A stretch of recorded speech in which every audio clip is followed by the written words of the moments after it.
warahmatullahi wabarakatuh.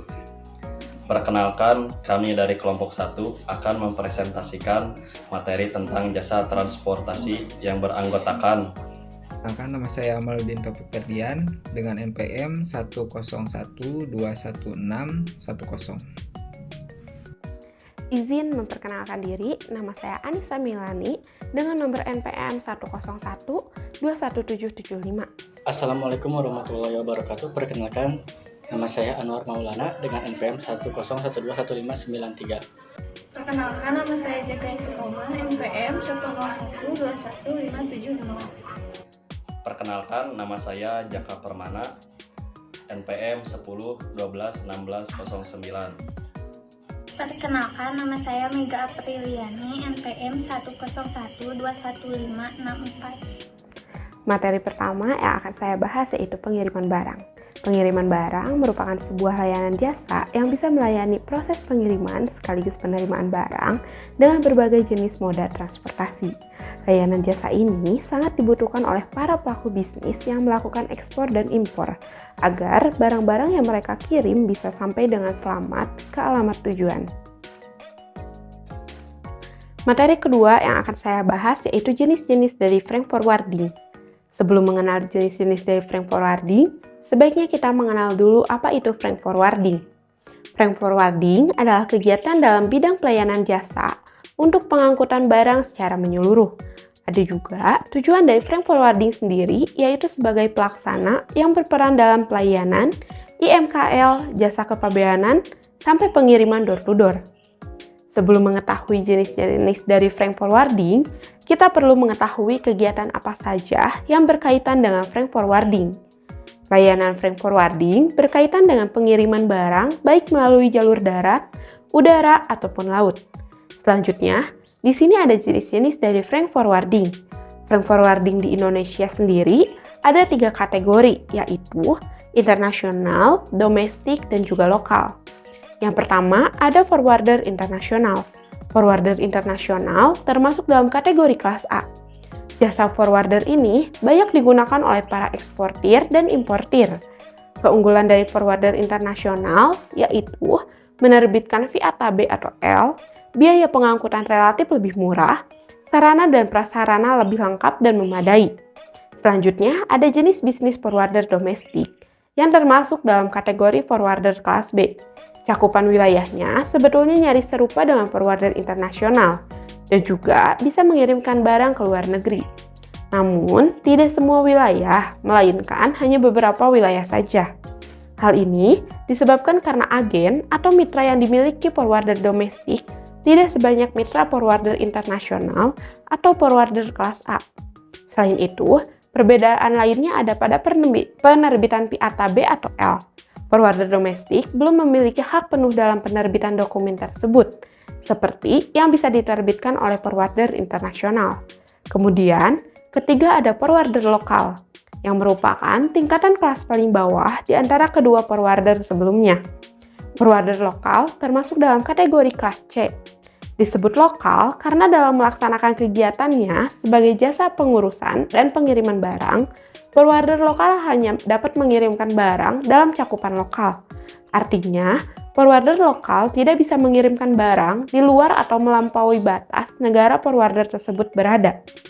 Misalnya, forwarder lokal berasal dari Indonesia, maka hanya bisa mengirimkan barang di cakupan wilayah Indonesia saja.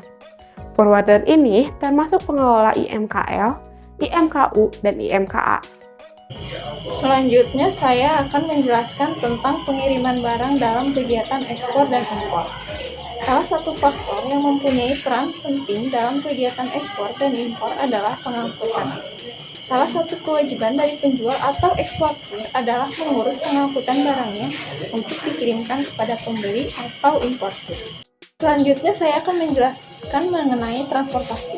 Yang pertama ada transportasi darat, contohnya adalah truk dalam kegiatan ekspor dan impor. Penggunaan transportasi darat dilakukan di negara-negara yang dapat dilalui oleh jalan darat. Contoh, kota Batam di Indonesia yang bisa melalui jalan darat menuju negara Singapura. Yang kedua ada transportasi laut, contohnya adalah kapal kargo. Penggunaan transportasi laut dalam perdagangan internasional masih mendominasi hingga saat ini. Bisa dikatakan bahwa hampir semua barang ekspor impor diangkut menggunakan kapal laut. Yang ketiga, ada transportasi udara. Contohnya adalah pesawat. Penggunaan transportasi udara adalah kunci untuk mendukung sistem perdagangan secara global. Yang keempat, ada multimoda transportasi.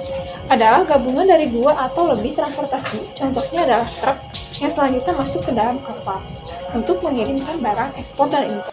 Selanjutnya yaitu keuntungan menggunakan jasa pengiriman barang. Yang pertama yaitu mempermudah proses impor dan ekspor. Sudah pasti jasa freight forwarding ini akan membantu proses impor dan ekspor berjalan lebih mudah. Anda pasti tahu bahwa ada serangkaian proses yang harus dilalui jika ingin mengirimkan barang ke negara lain. Prosesnya tidak semudah dan sesederhana pengiriman barang antar daerah di suatu negara. Disinilah jasa freight forwarding berperan. Mereka akan membantu Anda mengirimkan barang-barang ke negara lain dengan cara yang jauh lebih sederhana. Mereka sudah memiliki pengalaman dalam proses ekspor impor, jadi prosesnya tinggal diserahkan saja. Anda pun tinggal memantau dan memastikan bahwa barang yang dikirim sampai ke tujuan dengan selamat. Yang kedua yaitu proses pengiriman barang lebih efisien. Bagi seorang pebisnis, proses pengiriman barang ke negara lain bisa jadi memakan terlalu banyak waktu. Belum lagi harus mengikuti prosedur yang tidak singkat dan harus ada syarat-syarat yang dipenuhi. Jauh lebih efisien jika pebisnis menggunakan jasa freight forwarding ini dalam proses pengiriman tersebut. Nantinya, jasa freight forwarding ini yang akan menentukan jenis moda transportasi dan rute yang akan ditempuh. Selain itu, jasa ini juga akan mengurus semua kelengkapan dokumen barang-barang sebelum dikirim. Bahkan, jasa tersebut juga akan mengurus klaim asuransi jika terjadi kerusakan barang selama pengiriman. Jadi, jauh lebih efisien dibandingkan harus mengurus semua sendiri. Yang ketiga yaitu efektif untuk mengirim barang dalam jumlah besar. Anda harus tahu bahwa jasa freight forwarding ini benar-benar efektif untuk pengiriman barang dalam jumlah besar. Jika barang yang dikirim hanya 1 atau 2 mungkin masih bisa diatur sendiri. Namun bagi pebisnis yang harus mengirim barang dalam jumlah besar, hal ini akan jauh lebih ribet. Itulah mengapa pebisnis akan membutuhkan jasa freight forwarding ini. Mereka memiliki tenaga profesional yang sudah berpengalaman melakukan pengiriman dan penerimaan barang antar negara. Jadi proses ekspor pun lebih mudah karena ada tim yang siap menerima barang di negara tujuan. Anda tinggal kirim uang ke luar negeri untuk membayar jasa mereka. Yang keempat yaitu meminimalisir kesalahan pengiriman. Jasa freight forwarding ini memiliki tim yang akan bekerja sesuai job desk masing-masing. Mereka akan mengurus proses impor dan ekspor barang sesuai prosedur yang berlaku.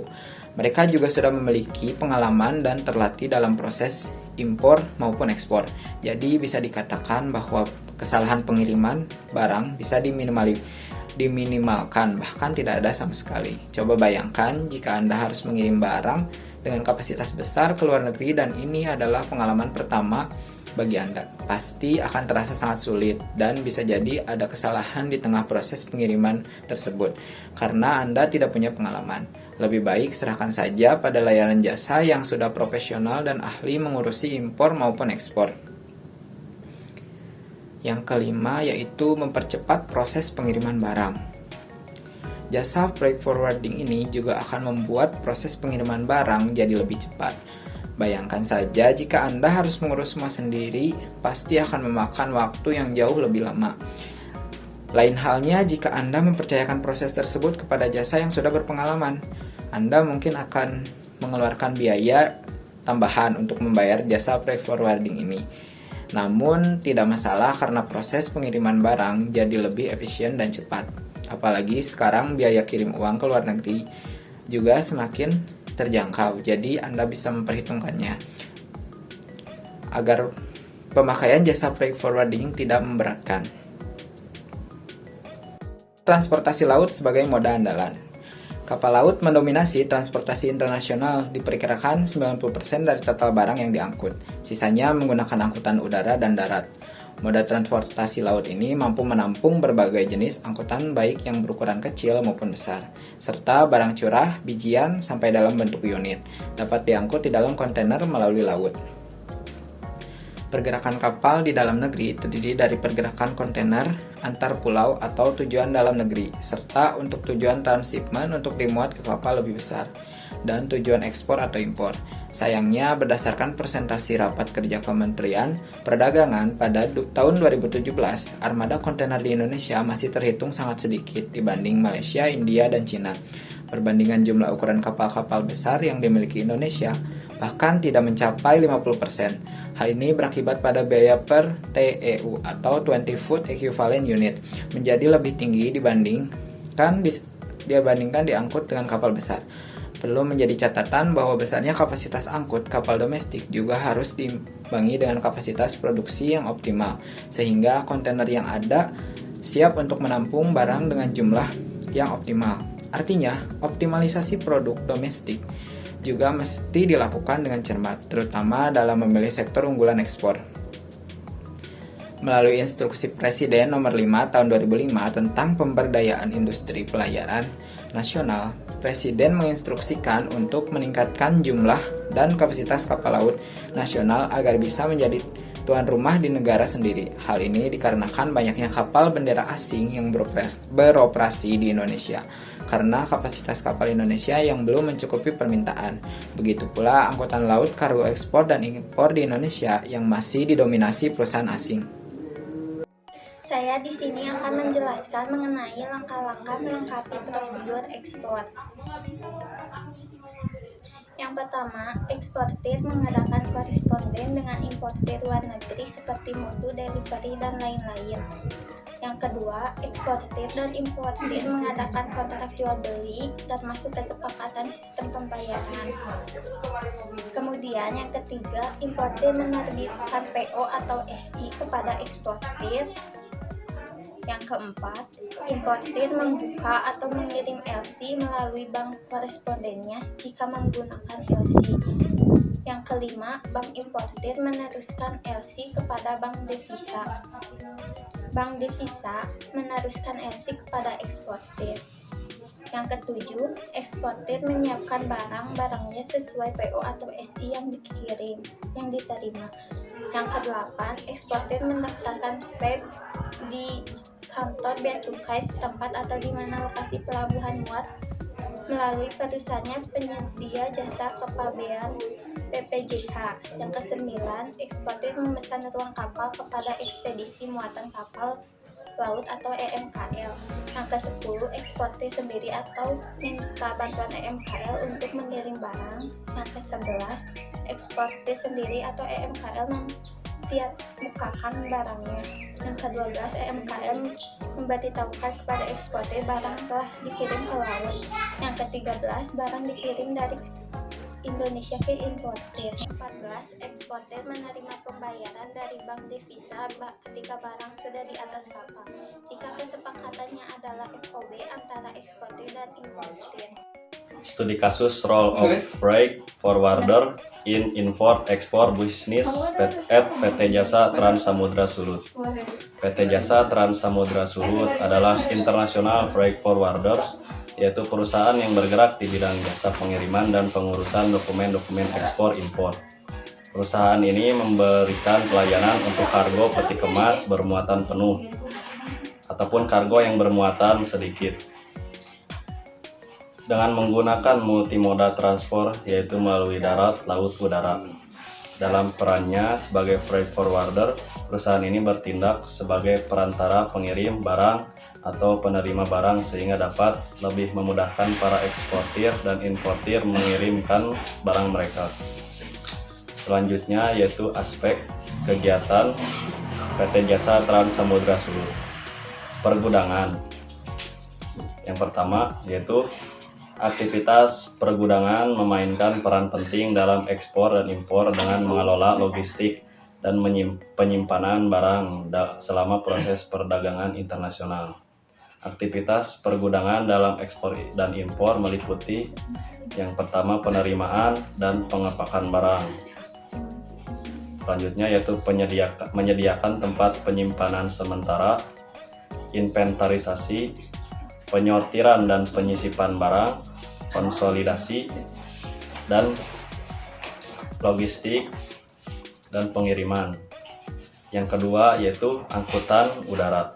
Angkutan udara adalah salah satu moda transportasi tercepat sehingga cocok untuk barang-barang yang memiliki jadwal pengiriman yang ketat.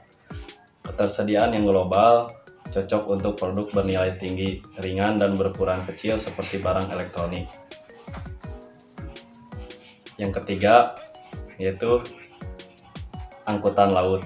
Angkutan laut sering digunakan untuk pengiriman barang dalam jumlah besar seperti bahan baku, minyak mentah, logam, dan kontainer berisi barang-barang beraneka ragam. Memiliki konektivitas yang global. Mendukung sistem kontainerisasi yang memungkinkan barang dikemas dengan rapi dalam kontainer, mempermudah pemindahan dan pengangkutan serta pengurangan kerugian dan kerusakan. Digunakan juga untuk pengiriman bahan berbahaya seperti bahan kimia, industri, atau bahan bakar. Pelabuhan adalah pusat kegiatan angkutan laut di mana barang-barang dimuat ke kapal serta melalui proses kepabeanan dan inspeksi. Yang keempat yaitu transportasi dalam negeri. Transportasi dalam negeri memegang peran penting dalam ekspor dan impor karena barang-barang harus dipindahkan dari pelabuhan atau pintu masuk ekspor ke tempat tujuan akhir atau sebaliknya. Transportasi dalam negeri yang mencakup jalan raya, kereta api, jalur sungai, dan jalur penerbangan yang menghubungkan pelabuhan dan pintu masuk ekspor dengan kota dan wilayah lainnya. Yang kelima yaitu konsolidasi. Kegiatan konsolidasi dalam ekspor dan impor adalah proses penggabungan beberapa kiriman barang ke dalam satu kontainer atau pengiriman tunggal. Ini adalah praktik yang umum terutama dalam ekspor dan impor barang kecil atau produk yang berasal dari beberapa pemasok atau tujuan. Yang keenam yaitu bongkar muat. Kegiatan bongkar muat adalah bagian integral dari proses ekspor dan impor yang melibatkan pemuatan dan pemindahan barang ke atau dari kapal, kontainer, atau sarana transportasi lainnya. Pergudangan bandara. Selanjutnya, pergudangan bandara yang kurang lebih sama dengan kegiatan pergudangan sebelumnya, namun lebih fokus untuk penyimpanan barang yang memakai transportasi udara. Baik, materi selanjutnya yaitu tentang peran freight forward dalam pelaksanaan ekspor impor. Yang pertama, konsolidasi muatan. Sebagai konsolidator muatan, freight forward memainkan peran penting dalam pengumpulan dan penggabungan barang dari berbagai pengirim atau pemasok ke dalam satu pengiriman yang lebih besar. Peran freight forward sebagai konsolidator muatan melibatkan yang pertama yaitu satu, pengumpulan muatan. Freight forward mengumpulkan barang dari berbagai pengirim atau pemasok yang mungkin tersebar di berbagai lokasi. Ini dapat mencakup barang-barang yang memiliki tujuan akhir yang sama atau serupa. Yang kedua, penggabungan muatan. Setelah mengumpulkan barang-barang tersebut, freight forward menggabungkannya menjadi satu pengiriman yang lebih besar. Ini sering disebut dengan LCL.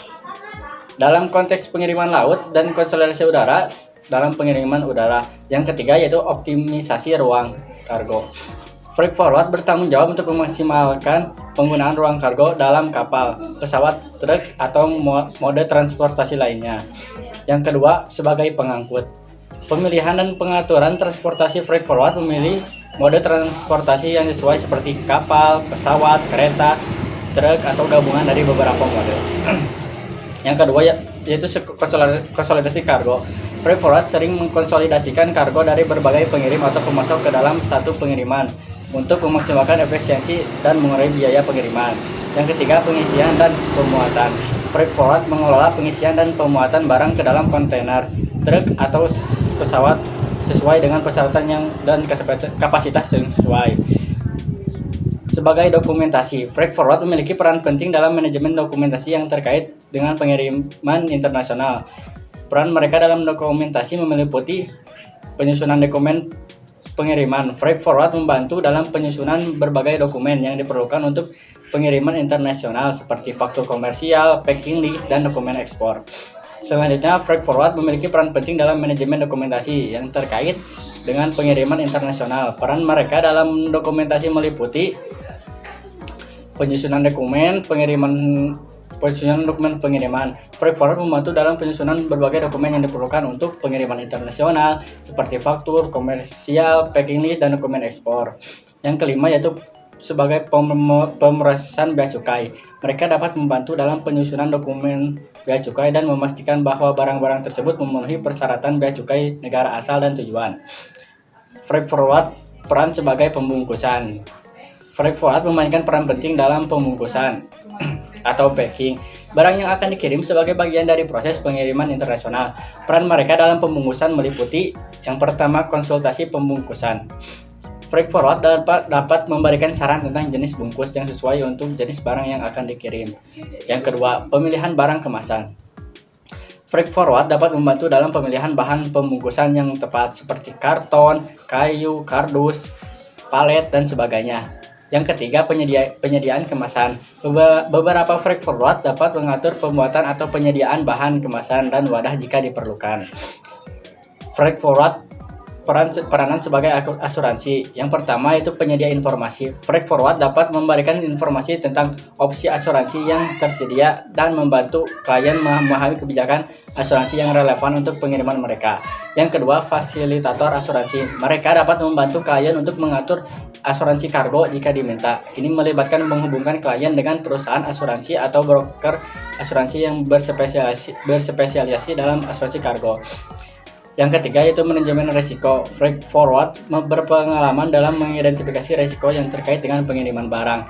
Mereka dapat memberikan saran tentang jenis asuransi yang paling sesuai untuk situasi dan jenis kargo tertentu. Selanjutnya yaitu tentang potensi produk ekspor Indonesia. Contohnya, Indonesia merupakan salah satu negara penghasil dan eksportir kelapa sawit terbesar. Ekspor kelapa sawit bisa mencapai 24 juta ton dengan nilai sekitar 22,9 miliar dolar. Ekspor komoditas ini memberikan kontribusi yang signifikan terhadap pendapatan negara dan menciptakan lapangan kerja bagi jutaan petani kelapa sawit serta pekerja di sektor perkebunan. Ekspor produk sawit mencapai hampir 89% dari komoditas perkebunan lainnya. Ekspor komoditas ini juga mengalami pergeseran dari hulu ke hilir. Pada 2010, volume ekspor hulunya 60% dan hilirnya 40%. Sedangkan 2021, ekspor produknya hilir mendominasi hingga 90,73% dan hulunya 9,27%. Di antaranya perlunya revitalisasi teknologi produksi CPO dan kebijakan tata kelola pemenuhan kebutuhan produk hilir minyak sawit untuk alokasi dalam negeri dan ekspor, serta kendala tingginya input energi dan biaya logistik pada industri pengolahan minyak sawit, khususnya yang berorientasi ekspor. Salah satunya, upaya yang perlu diambil untuk mengatasi tantangan tersebut adalah dengan cara membangun pabrik pengolahan kelapa sawit di lokasi perkebunan.